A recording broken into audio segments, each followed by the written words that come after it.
Hello students, welcome to Sources classes. Today we will be solving the question number 3 from the engineering mathematics portion of civil engineering gate exam paper of year 2018. Let's start off with question number 3. In question number 3 it has been said that at the point x equal to 0, the function f of x equal to x cube has option A, local maximum, option B, local minimum, option C, both local maximum and local minimum, and option D, neither local maximum nor local minimum. Before trying to solve the function, we'll try to draw the graph of the function. Now the graph of the function is, let this be the x-axis and this be the y-axis.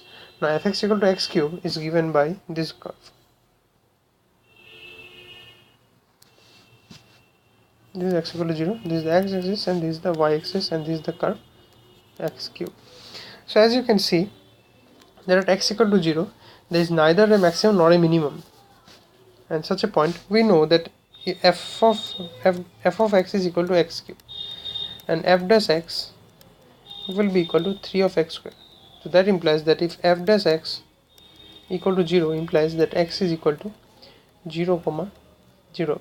So definitely there should have been a minimum maximum point over here, but as you can see over here, there is neither a maximum nor a minimum point over here. So this point is nothing. This point is known as the, let me use separating for this point, for this fact. This very point at x equal to 0, this is known as the point of inflection. But the first derivative is 0, but it's neither maximum nor minimum. That is a point of inflection. So as you can see over here, this is neither local nor minimum. So the option D is the correct option.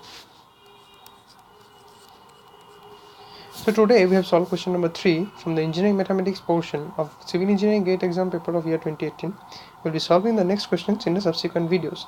Till then, keep watching Sources class video for more solutions and content. Thank you very much.